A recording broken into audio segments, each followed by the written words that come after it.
Is the MCU back? I think it might be.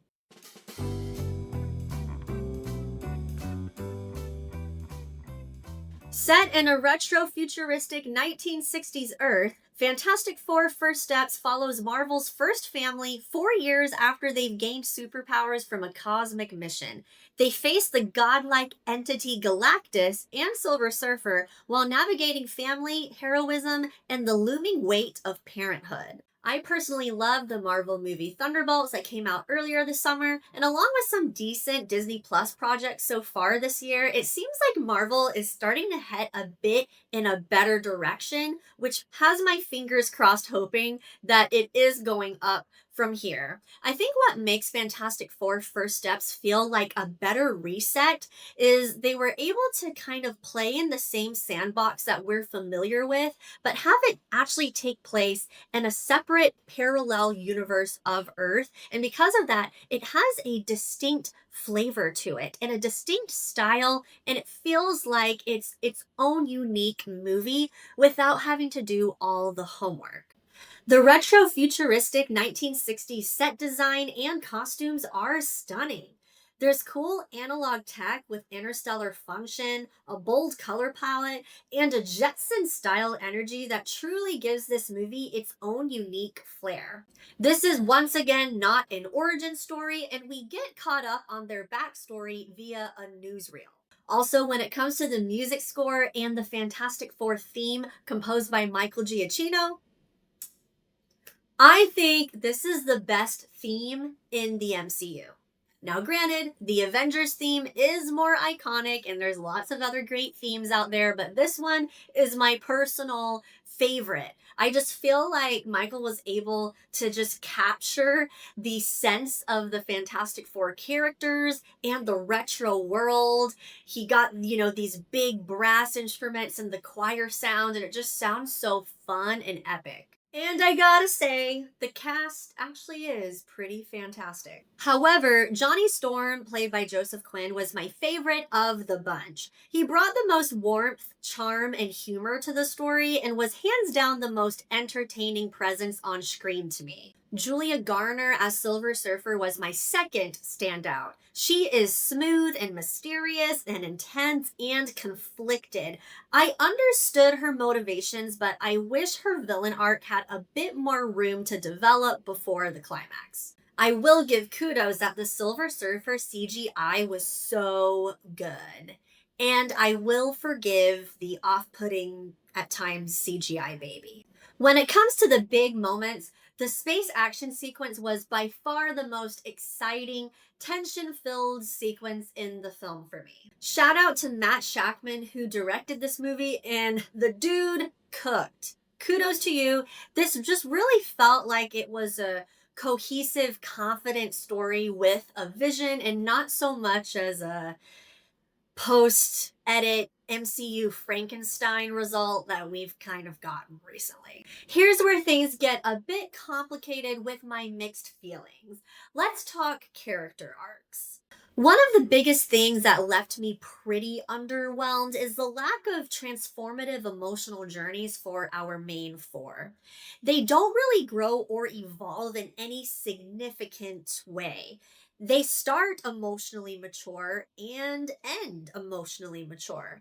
And maybe that was intentional. Maybe these versions of the characters already had their conflict arcs off screen during their early years as a team. But I did want to feel the struggle. I wanted cracks in the foundation. I wanted tension and earned catharsis. Reed Richards grapples with the moral math of sacrifice, but it's more of a passing hesitation than a deep internal dilemma. Sue Storm starts as a nurturing and self-sacrificing character, and she ends as a nurturing and self-sacrificing character. And Johnny and Ben have some great performances, but neither of them have a major transformational moment. This isn't like Guardians or The Incredibles, where the family unit is tested and transformed. This team never really feels in danger of falling apart.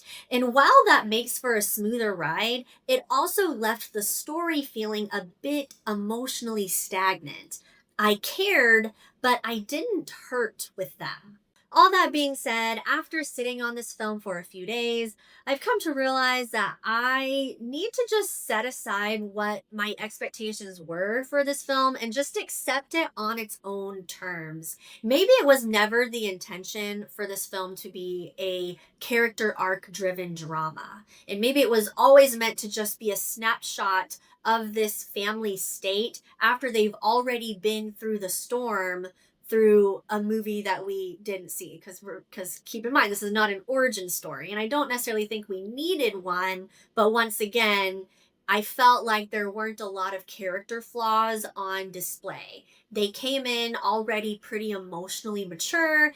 They didn't really have these major transformations by the end of it. So I am hoping that perhaps in future MCU projects such as Avengers Doomsday and so forth, we'll get to see more layers unpacked. So I do think I will enjoy Fantastic Four First Steps more upon second watch, but I will say the emotional journey did underwhelm me on the first watch.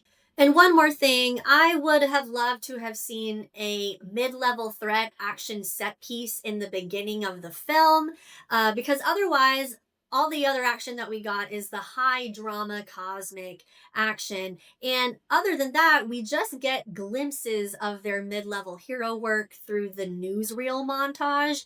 And I think I would have preferred, in addition to that, have had an action sequence where they're just fighting a mid-level threat all together. We get to see the team dynamics and how they work together and see the use of their powers, because I kind of felt like it was a bit underutilized. And even if that made the runtime of the film a little bit longer, I think that would have bumped it up a notch for me.